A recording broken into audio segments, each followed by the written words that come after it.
Ətraf mühitin qorunması və bərpa olunması 10-cu sinifdə sonuncu bölmə dərsin izahıdır. Ətraf mühitdə canlı orqanizmlərin bir-biri ilə qarşılıqlı əlaqəsi var. Yəni bu şəklə də diqqət yetirsək, canlılar bir-biri ilə qarşılıqlı əlaqədə olur. Və bu hər bir ətraf mühitdə olan canlılar arasında müxtəlif qarşılıqlı birliklər növ daxili ola bilər, növlər arası ola bilər və yaxud da ətraf mühitlə mübarizə ola bilər. Və növlərin fərdlərinin bir-biri ilə qarşılıqlı əlaqəsi, buna misal olaraq mutualizmi misal göstərə bilərik. Mutualizm nə deməkdir? Hər iki tərəf üçün faydalı olan deməkdir. Yəni mutualizm dedikdə, məsəl üçün çiçəkli bitkilərlə onları tozlayan tozlayıcı həşəratların bir-biri ilə qarşılıqlı əlaqəsini misal göstərə bilərik. Bu mutualizmdir. Və yaxud da şibyələrlə biz bilirik ki, şibyələrdə göbələklərlə ibtidai bitkilərin və yaxud da bakteriyaların, siyanobakteriyaların əlaqəsini göstərə bilərik. Və faydalıdır. Hər iki tərəf üçün faydalıdır. Buna həm mutualizmi, həm də simbiyoz qarşılıqlı münasibətləri misal göstərə bilərik. Və həm mutualizmdə, həm də simbiyoz qarşılıqlı münasibətlərdə hər iki tərəf üçün faydalı əlamətlər olur, faydalı olur. Lakin mutualizmin simbiozundan fərqi odur ki, mutualizm qısa bir zamanda baş verə bilər və sonradan davam etməyə də bilər. Lakin yadınızda qalsın, simbiyoz münasibətlər uzun müddət ərzində davam edə bilər. Və yaxud da bəzi papaqlı göbələkləri deyə bilərik ki, ali toxumlu bitkilərin, məsəl üçün şam ağaclarının yanlarında bitərək onlarla simbiyoz münasibət yaşayır. Hər iki tərəf üçün faydalı olan münasibətlərə simbiyoz və mutualizmi misal göstərə bilərik. Bəzən elə olur ki, fərdlər tərəfindən bir-biri ilə qarşılıqlı bunlar məsəl üçün zərərli olur hər iki tərəf üçün. Buna rəqabəti misal göstərə bilərik ki, hər iki tərəf üçün zərərlidir. Məsəl üçün qoyunla keçinin savaşını, şirlə pələngin savaşını, yəni yaşayış yeri uğrunda mübarizəsini misal göstərmək olar ki, bunlar hər iki tərəf üçün zərərli, yəni rəqabəti deyə bilərik. Lakin bəzi canlılarda faydalı, zərərli, bax bu şəklə diqqət yetirsəniz, faydalı, zərərlidir. Milçək, məsəl üçün ağcaqanad da insanın qanını sorursa, ağcaqanad üçün faydalıdır, lakin insan üçün zərərlidir. Məsəl üçün, ayı balığı yeyir. Balıq üçün bu təbii ki, zərərlidir. Amma ayı öz qidasını əldə etdiyi üçün ayı üçün faydalı ola bilər. Faydalı, zərərli var ki, bu adlanır amnisalizm adlanır. Yox, üzr istəyirəm, faydalı, zərərli amnisalizm adlanmır. Faydalı, neytral var. Faydalı, zərərli, neytral var. Zərərli, neytral amnisalizm adlanır. Nədir amnisalizm? Bir tərəf üçün heç bir neytraldır, heç bir təsiri yoxdur, digər tərəf üçün zərərlidir. Bu cür qarşılıqlı münasibət amnisalizm adlanır. Lakin faydalı, neytral, bir tərəf üçün faydalı, digər tərəf üçün neytraldır, heç bir təsiri yoxdursa, kommunizm adlanır. Hər iki tərəf üçün zərərli olan rəqabətdir. Digər isə faydalı, zərərli isə bax bunu parazitizmi misal göstərmək olar. Və bizdə kommunizm nədir? Faydalı, neytral. Bax bu işarələri də bilməliyik ki, nəyi deməkdir? Kommunizmdir ki, kommunizmdə məsəl üçün bir tərəf üçün faydalıdır. Məsəl üçün bitkilərdə meyvələrin yayılması, pişikdilli və pıtrağı kimi bitkilərin özlərinin meyvələrinin tikancıqları heyvanların üzərinə yapışaraq ətraf mühitə toxmalarını yayır. Lakin bunun heyvana heç bir təsiri yoxdur. Daha sonra timsahlar 7-ci sinif dərsində verilib ki, timsahlar özləri məsəl üçün qidalandıqdan sonra ağız aparatı aralı qalır, çənələri açıq qalır və bu zaman o timsahın çənələrinin, dişlərinin dibində olan ət parçaları ilə quşlar qidalanır. Bunun timsaha heç bir xeyri yoxdur. Yəni timsah üçün neytraldır. Nə ziyanı var, nə xeyri, neytraldır. Lakin quş üçün xeyirlidir və buna görə də bunu kommunizmə misal göstərə bilərik. Faydalı, neytral. neytral. Digəri dedik ki, zərərli neytraldır ki, bu amnisalizmdir. Amnisalizmə misal göstərə bilərik ki, işıq sevən ot bitkilərinin hər hansı bir ağacın kölgəsində bitməsidir. Amma bu işıq sevən ot bitkisi ağacın kölgəsində bitdikdə artıq ona kölgə ziyan verir. Amma ağac üçün heç bir onun təsiri yoxdur. Bu isə zərərli neytrala misal göstərə bilərik. Məsəl üçün bu şəkildə birinci misalı göstərə bilərik ki, burada qidalanmanı faydalı neytraldır, amnisalizmdir. Delfinin üzərində olan kiçik digər balıqlar. Yırtıcılıq hər iki tərəf üçün dedik ki, zərərlidir. Rəqabət hər iki tərəf üçün zərərlidir. Parazitizm bir tərəf üçün faydalı, digər tərəf üçün zərərlidir. Rəqabət hər iki tərəf üçün zərərlidir dedik. Simbiyoz hər iki tərəf üçün faydalıdır. Neytralizm heç bir tərəf üçün əhəmiyyət kəsb edilmir. Yəni neytraldılar. Neytralizmə misal göstərə bilərik. Məsəl üçün meşədə dələ də yaşayır, maral da yaşayır, lakin bunların bir-birinə zərər vermədən yaşama üsulu neytralizm adlanır. Əsasən bu testlərdə düşür. Amnisalizm nədir? Amnisalizm nədir? Mutalizm nədir? Simbiozlik nədir? Rəqabət, parazitizm, bunları misal göstərərək bunları deyə bilərik. İndi burada çalışmalar içərisində də verib ki, məsəl üçün parazitizm. Parazitizm biz dedik ki, faydalı, zərərlidir. Simbioz faydalı, faydalıdır. Bu verilən sürmə göbələyi ilə buğda bitkisi bəli parazitizmdir. Sürmə göbələyi parazitdir. Yumurcaq bakteriyalar noxud bitkisi simbiozdur. Soliter və insan parazitlikdir. Qırmızıbaş göbələklə ağac qovaq bunlar simbioz münasibətlərdir. Vərəm çöpü və insan parazitizmdir, xəstəlik törədir. Göbələklərlə yosunlar isə bunlar şibiyələrdədir. Simbiozluğa misal göstərmək olar. Deməli, A, Y, D parazitizm oldu. Digərləri isə C, B, Ə isə simbioz münasibətlərə misal göstərə bilərik. Biomüxtəliflik və onların qorunması yolu. Biz bilirik ki, yer üzərində yaşayan canlıları 4 qrupa böldük. Bitkilər, heyvanlar, bakteriyalar, göbələklər. Və yer üzərində 350 minə yaxın bitki, 2 milyona yaxın heyvan, 100 minə yaxın göbələk, 3 minə qədər bakteriya növü məlumdur. Yəni bunlar içərisində ən çox növ müxtəlifliyi olan heyvanlardır. Lakin heyvanların növ müxtəlifliyinə baxmayaraq, sayca daha çox yayılan, məsəl üçün bitkiləri deyə bilərik ki, bitkilər daha çox geniş yayılmışdır və bitkilər ən vacib olan, ekosistemdə olan, biosferdə olan ən vacib olan canlılardır. Biomüxtəliflik nədir? Yer üzərində yaşayan canlıların və onların yaşayış şəraitinin müxtəlifliyi deməkdir. Biomüxtəliflik, diqqətli olaq.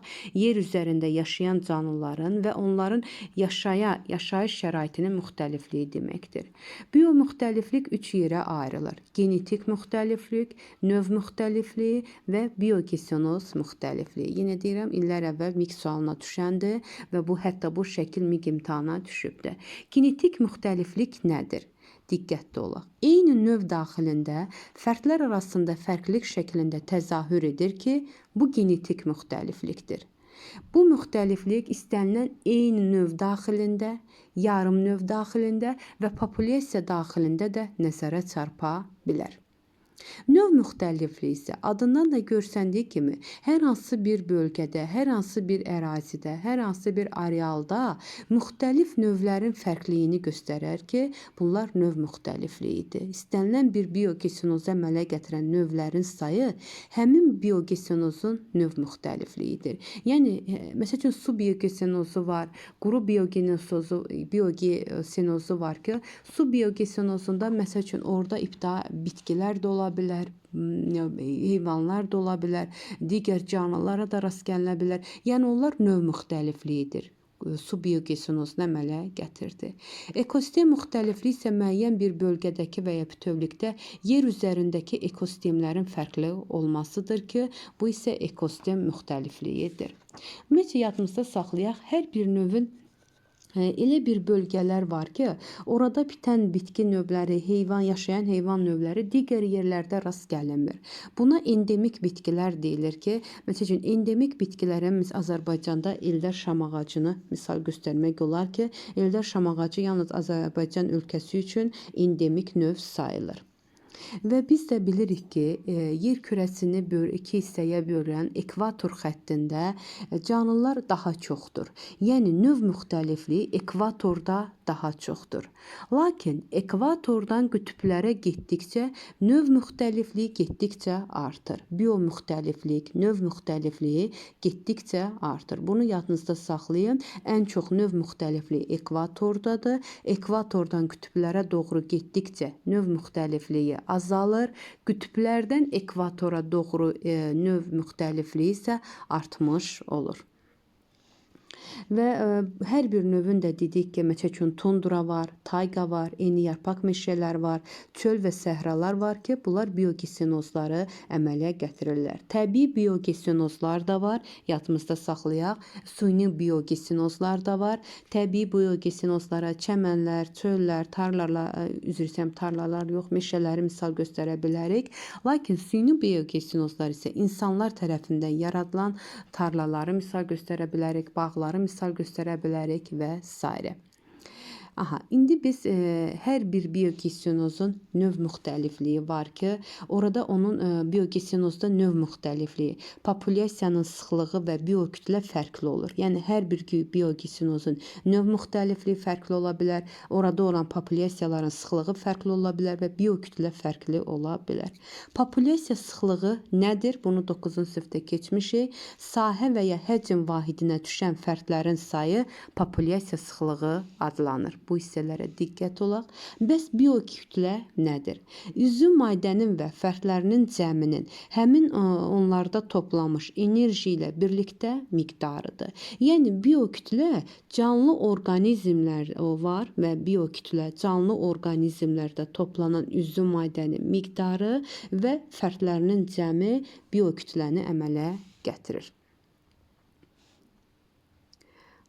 Biokütlə bu şəkilə diqqət yetirək. Yer üzərində bilirik ki, əsasən enerji mənbəyi bitkilər hesab olunur və biogesinozda əsas enerji mənbəyi günəşdir.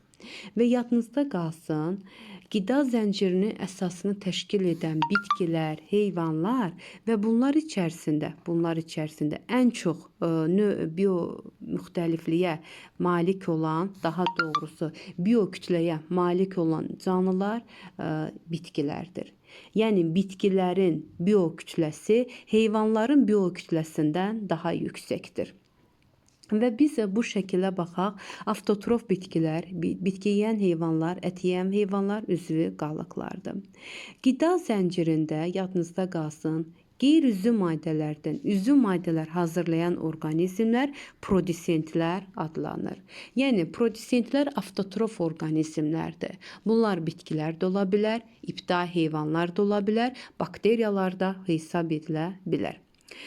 Digər isə məsəl üçün üzv qalıqları parçalayan oxlar gələn istiqamət. Bax bu hissə redusentlərdir.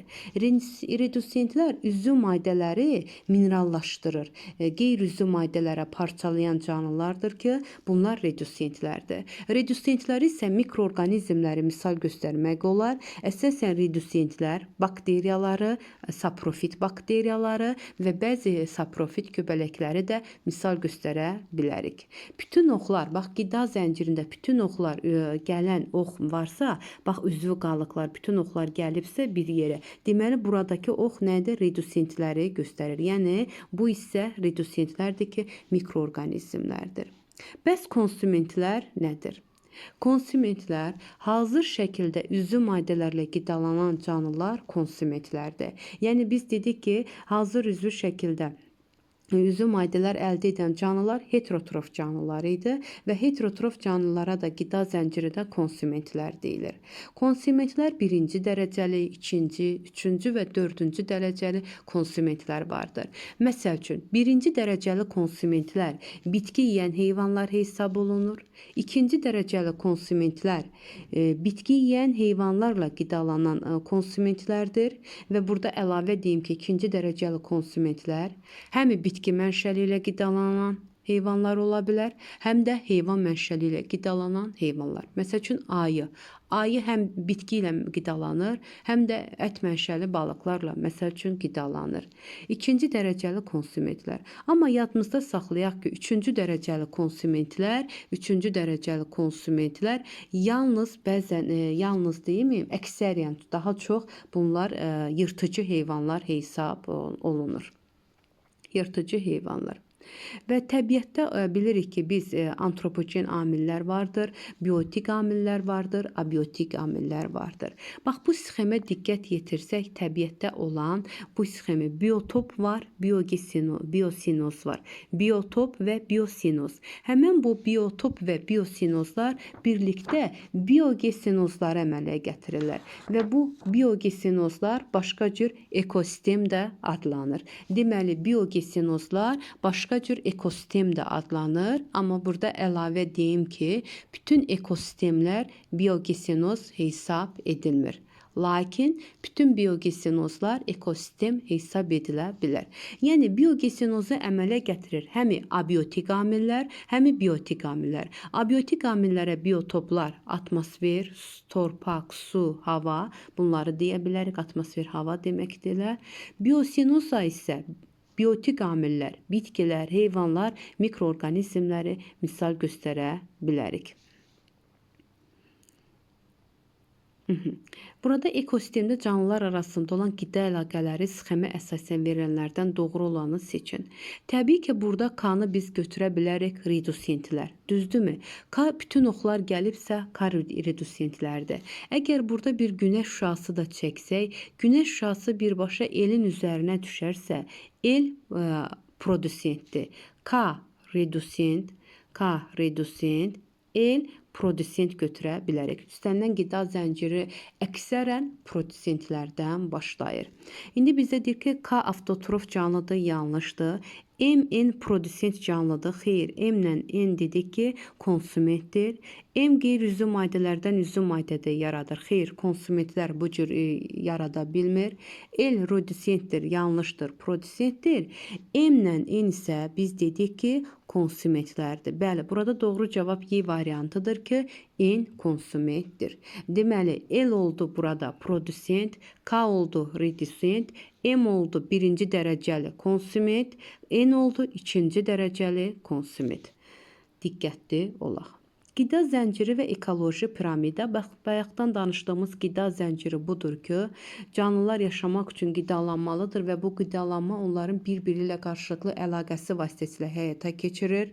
Qida zənciri yadımızda qalsın, mütləq şəkildə 4-5 halqadan ibarət olur. Niyə 4-5 halqadan çox olmur? Çünki enerji itkisi baş verir. Bir halqadan digər halqaya keçdikdə enerji itkisi baş verir. Və bu enerji itkisi olduğuna görə qida halqası 4, maksimum 5 halqadan ibarət olur.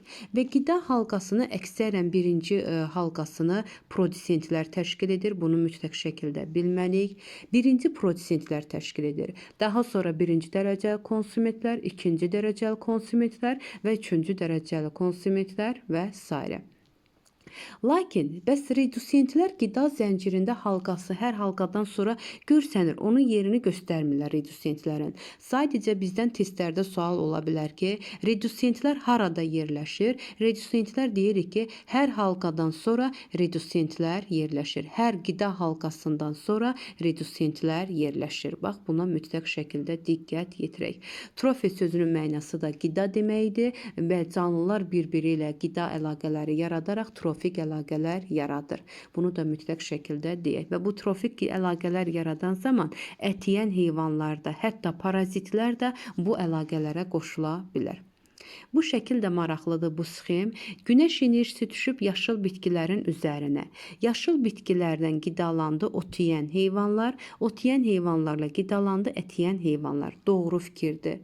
Yaşıl bitkilərdən, bax görürsünüzmü? Həm yaşıl bitkilərdən, həm ot yeyən heyvanlardan, həm ət yeyən heyvanlardan oxlar hara gəldi? Mikroorqanizmlərə. Bütün oxlar gələn, göstərən isə redusentlərdir. Mikroorqanizmlər, redusentlərdir.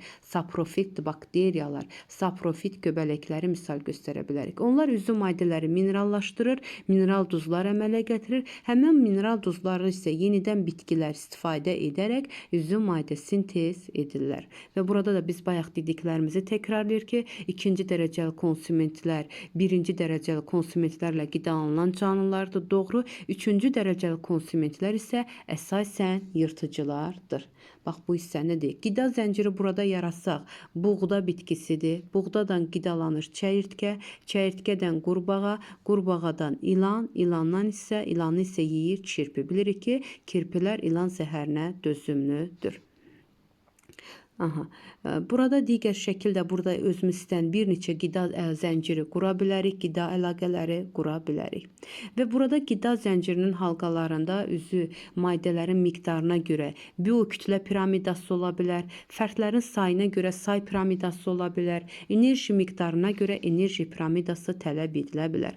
Canlıların qidasından bədənlərinə keçən enerji 5-20% olur. Bu nə deməkdir? Burada indi dayanacağım. Biz bilirik ki, qida halqasından digər halqaya enerji keçir. Bu enerji minimum və yaxud da maksimum keçə bilər. Bizə məsələ həllərində köməklik olacaq. Yadınızda qalsın, enerji itkisi 80% olduqda, enerji itkisi, bunları qeydinizi götürün, 80% olduqda bir halqadan digər halqaya 20% enerji keçir. Neçə faiz? 20%. Yəni 20% dedikdə 100%-in 20%-i 5də 1-i keçir. Deməli, 80% enerji itkisi olduqda, yəni 80% enerji ətraf mühitə yayılır. Bunun 20%-i bir halqadan digər halqaya keçir və bu 20%-in 5də 1 hissəsi digər halqaya keçir. İndi sizə nə zaman 80%-dən istifadə edərik? Əgər enerji itkisi minimum olarsa, deməli 80% ətraf mühitə enerji yayılıb, 20%-i bir halqadan digər halqaya keçib, yəni 5də 1-i. Əgər bizdə testlərdən soruşularsa, enerji itkisi maksimum olarsa, dedikdə 95%-dir. Yəni 95%-i ətraf mühitə yayılır, 5%-i isə bir halqadan digər halqaya keçir, 5% isə 100-ün 20də 1 hissəsi deməkdir.